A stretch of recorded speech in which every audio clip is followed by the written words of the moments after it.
પ્રસ્તુત છે તારીખ 31 જાન્યુઆરી 2026નું કરંટ અફેર્સ, જે વિપુલ સર દ્વારા તૈયાર કરવામાં આવ્યું છે. આજના કરંટ અફેર્સમાં આપણે કુલ 29 પ્રશ્નો જોઈશું, જે 3 વિભાગમાં વહેંચાયેલા છે. વિભાગ 1 ગુજરાતના સમાચારો, વિભાગ 2 ભારતના સમાચારો અને વિભાગ 3 વિશ્વના સમાચારો પર આધારિત રહેશે. ચાલો શરૂ કરીએ પ્રથમ વિભાગ સાથે, ગુજરાત સમાચાર. પ્રશ્ન 1. તાજેતરમાં ગુજરાત સરકારે છેલ્લા 5 વર્ષમાં માર્ગ સલામતી પાછળ 47,000 કરોડ રૂપિયાનો ખર્ચ કર્યો હોવા છતાં આ સમયગાળામાં કેટલા લોકોએ માર્ગ અકસ્માતમાં જીવ ગુમાવ્યા છે? ઓપ્શન્સ છે: A 8,000, B 9,000, C 10,000, D 11,000. પ્રશ્ન 2. ભારતનો પ્રથમ બેરિયરલેસ ટોલિંગ સિસ્ટમનો પ્રાયોગિક ધોરણે અમલ કયા નેશનલ હાઇવે પર કરવામાં આવ્યો છે? ઓપ્શન્સ છે: A national highway 8, B national highway 48, C national highway 27, D national highway 56. પ્રશ્ન 3. જીએસટી કલેક્શનના આધારે દેશના રાજ્યોમાં ગુજરાત કયા સ્થાને છે? ઓપ્શન્સ છે: A પ્રથમ, B બીજા, C ત્રીજા, D ચોથા. ચાલો હવે જવાબો જોઈએ. પ્રશ્ન 1નો સાચો જવાબ છે ઓપ્શન D 11,000. સમજૂતી: ગુજરાત સરકારે છેલ્લા 5 વર્ષમાં માર્ગ સલામતી માટે 47,000 કરોડ રૂપિયાનો ખર્ચ કર્યો છે. તેમ છતાં આ સમયગાળામાં 11,000થી વધુ લોકોએ માર્ગ અકસ્માતમાં પોતાનો જીવ ગુમાવ્યો છે. પ્રશ્ન 2નો સાચો જવાબ છે ઓપ્શન B નેશનલ હાઇવે 48. સમજૂતી: ભારતની પ્રથમ બેરિયરલેસ ટોલિંગ સિસ્ટમનો પ્રયોગ દિલ્હી જયપુર વચ્ચે નેશનલ હાઇવે 48 પર શરૂ કરવામાં આવ્યો છે. આ ટેકનોલોજીનો હેતુ ટોલ પ્લાઝા પર ટ્રાફિક જામ ઘટાડવાનો છે. પ્રશ્ન 3નો સાચો જવાબ છે ઓપ્શન D ચોથા. સમજૂતી: જીએસટી કલેક્શનની બાબતમાં ગુજરાત, મહારાષ્ટ્ર, કર્ણાટક અને તમિલનાડુ પછી દેશમાં ચોથા ક્રમે છે. હવે આગળના પ્રશ્નો. પ્રશ્ન 4. ઓક્સફોર્ડ ઇકોનોમિક્સના રિપોર્ટ મુજબ વિશ્વમાં સૌથી ઝડપથી વિકસતા શહેર તરીકે કયું ભારતીય શહેર પ્રથમ ક્રમે છે? ઓપ્શન્સ છે: A Bengaluru, B Hyderabad, C Surat, D Ahmedabad. પ્રશ્ન 5. તાજેતરના ક્રોસ ડિપેન્ડન્સી ઇનિશિયેટિવ XDIના રિપોર્ટ અનુસાર ક્લાઇમેટ ચેન્જના જોખમની દૃષ્ટિએ ગુજરાત ભારતમાં કયા ક્રમે છે? ઓપ્શન્સ છે: A 22માં, B 33માં, C 44માં, D 55માં. પ્રશ્ન 6. અમદાવાદ ક્રાઇમ બ્રાન્ચ દ્વારા ગુનેગારોને ટ્રેક કરવા માટે વિકસાવવામાં આવેલ સોફ્ટવેરનું નામ શું છે? ઓપ્શન્સ છે: A નેત્ર, B પથિક, C ત્રિશુલ, D ગરુડ. પ્રશ્ન 7. તાજેતરમાં જૂનાગઢની કઈ ખેલાડીએ ઓલ ઇન્ડિયા ટેનિસ ચેમ્પિયનશિપમાં ડબલ્સનો ખિતાબ જીત્યો છે? ઓપ્શન્સ છે: A અંકિતા રૈના, B માના Patel, C Gen Z Kanabar, D એલાવેનિલ વાલારિવાન. ચાલો આ પ્રશ્નોના સાચા જવાબો અને તેની સમજૂતી જોઈએ. પ્રશ્ન 4નો સાચો જવાબ છે ઓપ્શન C સુરત. સમજૂતી: ઓક્સફર્ડ ઇકોનોમિક્સના રિપોર્ટ અનુસાર સુરત 9.17% વિકાસ દર સાથે વિશ્વનું સૌથી ઝડપથી વિકસતું શહેર બન્યું છે. પ્રશ્ન 5નો સાચો જવાબ છે ઓપ્શન C 44માં. સમજૂતી: XDIના રિપોર્ટ મુજબ ક્લાઇમેટ ચેન્જના કારણે ભૌતિક માળખાને નુકસાન થવાના જોખમમાં વિશ્વના ટોચના 50 પ્રદેશોમાંથી 9 ભારતમાં છે, જેમાં ગુજરાત 44મા ક્રમે છે. પ્રશ્ન 6નો સાચો જવાબ છે ઓપ્શન B પથિક, PHATIK. સમજૂતી: અમદાવાદ ક્રાઇમ બ્રાન્ચે પથિક નામનો સોફ્ટવેર વિકસાવ્યો છે, જે CCTV ફૂટેજ અને અન્ય ડેટાનું વિશ્લેષણ કરીને ગુનેગારોને ઓળખવામાં મદદ કરે છે. પ્રશ્ન 7નો સાચો જવાબ છે ઓપ્શન C જેન્સી કાનાબાર. સમજૂતી: જૂનાગઢની યુવા ટેનિસ ખેલાડી જેન્સી કાનાબારે ઓલ ઇન્ડિયા ટેનિસ ચેમ્પિયનશિપમાં ડબલ્સનો ખિતાબ જીતીને ગુજરાતનું ગૌરવ વધાર્યું છે. હવે આપણે પ્રવેશી રહ્યા છીએ વિભાગ 2માં ભારત સમાચાર, જ્યાં આપણે રાષ્ટ્રીય સ્તરની મહત્વપૂર્ણ ઘટનાઓ પર આધારિત પ્રશ્નો જોઈશું. પ્રશ્ન 8. ભારતની પ્રથમ હાઇડ્રોજન ટ્રેનનું પરીક્ષણ કયા રૂટ પર કરવામાં આવશે? ઓપ્શન્સ છે: A Delhi Agra, B જિંદ ભંભેવા, C Mumbai Pune, D કાલકા Shimla. પ્રશ્ન 9. તાજેતરમાં સુપ્રીમ કોર્ટે UGCના કયા નિયમ પર રોક લગાવી છે? ઓપ્શન્સ છે: A PhD પ્રવેશ નિયમ, B ઓનલાઇન ડિગ્રી નિયમ, C સમાનતાના નિયમો, D પરીક્ષા પદ્ધતિ નિયમ. પ્રશ્ન 10. આરબ લીગના સેક્રેટરી જનરલનું નામ શું છે જેમણે તાજેતરમાં ભારતની મુલાકાત લીધી હતી? ઓપ્શન્સ છે એ અહેમદ અબુલ ખેદ, બી નબીલ અલ અરબી, સી અમ્ર મોસા, ડી ઇસ્મત અબ્દુલ મગવિદ. પ્રશ્ન 11. 1980માં બ્રિટિશ એકેડમી ફિલ્મ એવોર્ડ્સ બેફિટા માટે કઈ મણિપુરી ફિલ્મને નોમિનેટ કરવામાં આવી છે? ઓપ્શન્સ છે એ ઈમા, બી લોકટક, સી બુંગ, ડી ઓનાટા. પ્રશ્ન 12. ભારતના પ્રથમ રાષ્ટ્રીય સર્ફિંગ અને સ્ટેન્ડ અપ પેડલિંગ યુએસપીની ચેમ્પિયન કોણ બન્યું છે? ઓપ્શન્સ છે એ શેખર બાબુ, બી સંતોષકુમાર, સી મુરલી વિજય, ડી શિવકુમાર. ચાલો રાષ્ટ્રીય સમાચારોના આ પ્રશ્નોના જવાબો જોઈએ. પ્રશ્ન 8નો સાચો જવાબ છે ઓપ્શન બી જિંદ ભંભેવા.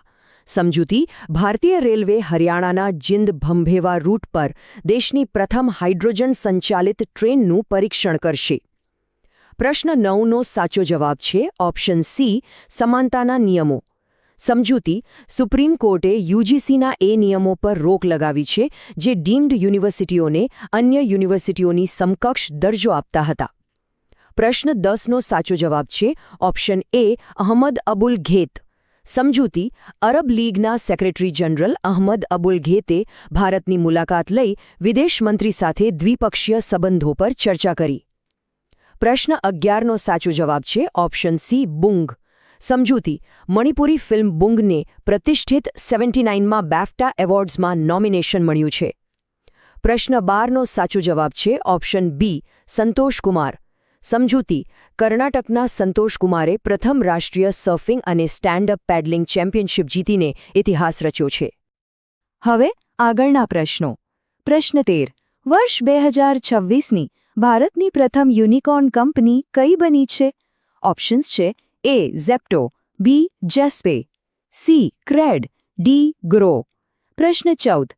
ભારત સરકારનું વર્ષ 2047 સુધીમાં દેશમાં કેટલા એરપોર્ટ બનાવવાનું લક્ષ્ય છે? ઓપ્શન્સ છે એ 200, બી 300, સી 400થી વધુ, ડી 500. પ્રશ્ન 15. Bureau of Indian standards BIS ના નવા નિયમ મુજબ ડાયમંડ શબ્દનો ઉપયોગ કોના માટે કરી શકાશે? ઓપ્શન્સ છે એ ફક્ત લેબ ગ્રોન હીરા, બી ફક્ત કુદરતી હીરા, સી બંને માટે, ડી 1 કેરેટથી વધુના હીરા. પ્રશ્ન 16. માત્ર 40 રૂપિયામાં દૂધમાં થતી ભેળસેળ ચકાસવા માટે પેપર આધારિત કાર્ડ કોણે વિકસાવ્યું છે? ઓપ્શન્સ છે એ IIT મદ્રાસ, બી ઉત્તર પ્રદેશનો એક યુવક, C CSIR, D IIM Ahmedabad. પ્રશ્ન 17. તાજેતરમાં અવસાન પામેલા ડોક્ટર નિત્યા આનંદ કયા ક્ષેત્રમાં તેમના યોગદાન માટે જાણીતા હતા? ઓપ્શન્સ છે એ અવકાશ વિજ્ઞાન, બી પરમાણુ ઉર્જા, સી દવા સંશોધન સેન્ટ્રોમેન ગોળી, ડી કૃષિ વિજ્ઞાન. આ પ્રશ્નોના સાચા જવાબો અને સમજૂતી જોઈએ. પ્રશ્ન 13નો સાચો જવાબ છે ઓપ્શન બી જસ્પે, જસ્પાય. સમજૂતી: પેમેન્ટ ગેટવે કંપની જસ્પે વર્ષ 2026ની પ્રથમ ભારતીય યુનિકોર્ન બની છે. પ્રશ્ન 14નો સાચો જવાબ છે ઓપ્શન સી 400થી વધુ. સમજૂતી: નાગરિક ઉડ્ડયન મંત્રાલયે વિઝન 2047 હેઠળ દેશમાં એરપોર્ટની સંખ્યા 400થી વધુ કરવાનો લક્ષ્યાંક રાખ્યો છે. પ્રશ્ન 15નો સાચો જવાબ છે ઓપ્શન બી ફક્ત કુદરતી હીરા. સમજૂતી: BISએ સ્પષ્ટતા કરી છે કે હવેથી ડાયમંડ શબ્દનો ઉપયોગ માત્ર કુદરતી હીરા માટે જ થઈ શકશે. પ્રશ્ન 16નો સાચો જવાબ છે ઓપ્શન બી ઉત્તર પ્રદેશનો એક યુવક. સમજૂતી: ઉત્તર પ્રદેશના એક યુવકે માત્ર 40 રૂપિયામાં દૂધમાં ભેળસેળ શોધી કાઢતું કાર્ડ વિકસાવ્યું છે. પ્રશ્ન 17નો સાચો જવાબ છે ઓપ્શન સી દવા સંશોધન સેન્ટ્રોક્રોમેન ગોળી. સમજૂતી: પદ્મશ્રી ડોક્ટર નિત્યા આનંદ, જેમણે ભારતની પ્રથમ ગર્ભનિરોધક ગોળી સહેલી સેન્ટ્રોક્રોમેનની શોધ કરી હતી, તેમનું તાજેતરમાં અવસાન થયું. ભારત સમાચારના અંતિમ તબક્કાના પ્રશ્નો. પ્રશ્ન 18. વિશ્વ બેંક આગામી 5 વર્ષમાં ભારતમાં કેટલું રોકાણ કરવાની યોજના ધરાવે છે? ઓપ્શન્સ છે એ 2.5 લાખ કરોડ, બી 3.5 લાખ કરોડ, સી 4.5 લાખ કરોડ, ડી 5.5 લાખ કરોડ. પ્રશ્ન 19. 77માં પ્રજાસત્તાક દિવસની પરેડમાં કયા રાજ્યની ઝાંખીને પ્રથમ ઇનામ મળ્યો? ઓપ્શન્સ છે એ ગુજરાત, બી ઉત્તર પ્રદેશ, સી મહારાષ્ટ્ર, ડી તમિલનાડુ. પ્રશ્ન 20. પરીક્ષા પે ચર્ચા કાર્યક્રમની કઈ આવૃત્તિ તાજેતરમાં યોજાઈ હતી? ઓપ્શન્સ છે એ 5મી, બી 6ઠ્ઠી, સી 7મી, ડી 8મી. પ્રશ્ન 21. ગિગ વર્કર્સ માટે કલ્યાણ બોર્ડની રચના કરનાર ભારતનું પ્રથમ રાજ્ય કયું બન્યું છે? ઓપ્શન્સ છે એ મહારાષ્ટ્ર, બી કર્ણાટક, સી તેલંગાણા, ડી દિલ્હી. પ્રશ્ન 22. શિક્ષણ મંત્રાલયના અહેવાલ મુજબ ભારતમાં હાલમાં કેટલા વિદ્યાર્થીઓ છે? ઓપ્શન્સ છે એ 20.4 કરોડ, બી 23.4 કરોડ, સી 26.4 કરોડ, ડી 29.4 કરોડ. અને આ રહ્યા અંતિમ જવાબો. પ્રશ્ન 18નો સાચો જવાબ છે ઓપ્શન સી 4.5 લાખ કરોડ. સમજૂતી: વિશ્વ બેંક ભારતમાં આગામી 5 વર્ષમાં 4.5 લાખ કરોડ રૂપિયાનું રોકાણ કરશે. પ્રશ્ન 19નો સાચો જવાબ છે ઓપ્શન સી મહારાષ્ટ્ર. સમજૂતી: પ્રજાસત્તાક દિવસની પરેડમાં મહારાષ્ટ્રની ઝાંખીને શ્રેષ્ઠ ઝાંખી તરીકે પ્રથમ પુરસ્કાર મળ્યો. પ્રશ્ન 20નો સાચો જવાબ છે ઓપ્શન ડી 8મી. સમજૂતી: વડાપ્રધાને વિદ્યાર્થીઓ સાથે પરીક્ષા પે ચર્ચા કાર્યક્રમની 8મી આવૃત્તિને સંબોધિત કરી. પ્રશ્ન 21નો સાચો જવાબ છે ઓપ્શન બી કર્ણાટક. સમજૂતી: કર્ણાટક સરકારે ગિગ વર્કર્સના કલ્યાણ માટે એક સમર્પિત બોર્ડની રચના કરી છે. પ્રશ્ન 22નો સાચો જવાબ છે ઓપ્શન સી 26.4 કરોડ. સમજૂતી: શિક્ષણ મંત્રાલયના AISHE સર્વે મુજબ દેશમાં વિદ્યાર્થીઓની કુલ સંખ્યા 26.4 કરોડ છે. હવે આપણે આપણા અંતિમ વિભાગ તરફ આગળ વધી રહ્યા છીએ. વિભાગ 3 વિશ્વ સમાચાર. ચાલો આંતરરાષ્ટ્રીય ઘટનાઓ પર આધારિત પ્રશ્નો જોઈએ. પ્રશ્ન 23. કયો દેશ બાંગ્લાદેશમાં ભારતની સરહદથી માત્ર 100 કિલોમીટર દૂર ડ્રોન મેન્યુફેક્ચરિંગ પ્લાન્ટ સ્થાપી રહ્યો છે? ઓપ્શન્સ છે એ રશિયા, બી ચીન, સી તુર્કી, ડી ઇઝરાયલ. પ્રશ્ન 24. નાસાના જેમ્સ વેબ ટેલિસ્કોપે તાજેતરમાં કઈ સૌથી જૂની ગેલેક્સી શોધી છે? ઓપ્શન્સ છે એ GNZ11, બી HD1, C glass Z13, D mom Z14. પ્રશ્ન 25. અમેરિકાના પૂર્વ રાષ્ટ્રપતિ ડોનાલ્ડ ટ્રમ્પે દવાની કિંમતો ઘટાડવા માટે કઈ યોજના શરૂ કરી છે? ઓપ્શન્સ છે A America first healthcare, B Trump RX plan, C Pharmacare USA, D freedom meds. પ્રશ્ન 26. તાજેતરમાં 80 વર્ષની વયે અવસાન પામેલા લવ સ્ટોરી ફિલ્મના અભિનેતાનું નામ શું છે? ઓપ્શન્સ છે એ રોબર્ટ રેડફોર્ડ, બી રાયન ઓનીલ, સી અલ પચીનો, ડી ડસ્ટિન હોફમેન. આ રહ્યા વૈશ્વિક પ્રશ્નોના જવાબો. પ્રશ્ન 23નો સાચો જવાબ છે ઓપ્શન બી ચીન. સમજૂતી: ચીન બાંગ્લાદેશમાં એક ડ્રોન ઉત્પાદન પ્લાન્ટ સ્થાપી રહ્યું છે જે ભારતની સરહદથી માત્ર 100 કિલોમીટર દૂર સ્થિત છે. પ્રશ્ન 24નો સાચો જવાબ છે ઓપ્શન ડી MOMZ14. સમજૂતી: નાસાના જેમ્સ વેબ સ્પેસ ટેલિસ્કોપે MOMZ14 નામની ગેલેક્સીની શોધ કરી છે જે બિગ બેંગના માત્ર 28 કરોડ વર્ષ પછી અસ્તિત્વમાં આવી હતી. પ્રશ્ન 25નો સાચો જવાબ છે option B Trump RX plan. સમજૂતી: અમેરિકાના પૂર્વ રાષ્ટ્રપતિ ડોનાલ્ડ ટ્રમ્પે ટ્રમ્પ RX પ્લાન નામની એક નવી પહેલની જાહેરાત કરી છે જેનો હેતુ દવાની કિંમતોમાં ઘટાડો કરવાનો છે. પ્રશ્ન 26નો સાચો જવાબ છે ઓપ્શન બી રયાન ઓનીલ. સમજૂતી: 1970ની ક્લાસિક ફિલ્મ લવ સ્ટોરી માટે જાણીતા હોલિવૂડ અભિનેતા રયાન ઓનીલનું 80 વર્ષની વયે નિધન થયું છે. અને હવે આજના અંતિમ 3 પ્રશ્નો. પ્રશ્ન 27. કયા સોશિયલ મીડિયા સ્ટારે પોતાના AI અવતારના અધિકારો લગભગ 9000 કરોડ રૂપિયામાં વેચ્યા છે? ઓપ્શન્સ છે A PewDiePie, B Mr Beast, C Khaby Lame, D Charlie D'Amelio. પ્રશ્ન 28. અમેરિકાના ફેડરલ રિઝર્વના નવા ચેરમેન તરીકે કોને નોમિનેટ કરવામાં આવ્યા છે? ઓપ્શન્સ છે A Jerome Powell, B Kevin Warsh, C Janet Yellen, D Larry Summers. પ્રશ્ન 29. T20 આંતરરાષ્ટ્રીય ક્રિકેટમાં સૌથી વધુ મેચ રમનાર ખેલાડી કોણ બન્યું છે? ઓપ્શન્સ છે A Rohit Sharma, B Shoaib Malik, C Kieron Pollard, D Paul Stirling. અને આ રહ્યા અંતિમ જવાબો. પ્રશ્ન 27નો સાચો જવાબ છે ઓપ્શન સી ખાબીલેમ. સમજૂતી: સોશિયલ મીડિયા સ્ટાર ખાબીલેમે તેના AI અવતારના અધિકારો એક અમેરિકન કંપનીને આશરે 9,000 કરોડ રૂપિયામાં વેચી દીધા છે. પ્રશ્ન 28નો સાચો જવાબ છે ઓપ્શન બી, કેવિન વોર્શ.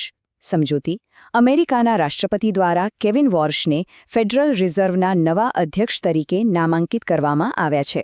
પ્રશ્ન 29નો સાચો જવાબ છે ઓપ્શન ડી, પોલ સ્ટર્લિંગ. સમજૂતી: આયર્લેન્ડના કેપ્ટન પોલ સ્ટર્લિંગે ભારતના રોહિત શર્માને પાછળ છોડીને T20 આંતરરાષ્ટ્રીય ક્રિકેટમાં સૌથી વધુ મેચ રમનાર ખેલાડી બન્યા છે. તો આજના તમામ પ્રશ્નો જોયા પછી કેટલીક મુખ્ય બાબતો પર ધ્યાન આપવું જરૂરી છે. સ્થાનિક સ્તરે સુરતનો અભૂતપૂર્વ વિકાસ નોંધનીય છે. રાષ્ટ્રીય સ્તરે ભારત હાઇડ્રોજન ટ્રેન અને 400થી વધુ એરપોર્ટના લક્ષ્ય સાથે ભવિષ્ય તરફ આગળ વધી રહ્યો છે. અને આંતરરાષ્ટ્રીય સ્તરે બાંગ્લાદેશમાં ચીન દ્વારા ડ્રોન પ્લાન્ટની સ્થાપના એક ભૌગોલિક રાજકીય વિકાસ છે. અને આ સાથે જ આજનું કરંટ અફેર્સ વિશ્લેષણ અહીં સમાપ્ત થાય છે. જતા પહેલા એક વિચારવા જેવો પ્રશ્ન: આજના સમાચારોમાંથી ભલે તે AI અવતાર હોય, હાઇડ્રોજન ટ્રેન હોય કે પછી સરહદ નજીકનો ડ્રોન પ્લાન્ટ હોય, એવી કઈ એક ઘટના છે જે આવનારા 5 વર્ષમાં આપણા જીવન પર સૌથી વધુ અસર કરશે? આ પ્રશ્ન પર વિચાર કરતા રહેજો. આભાર.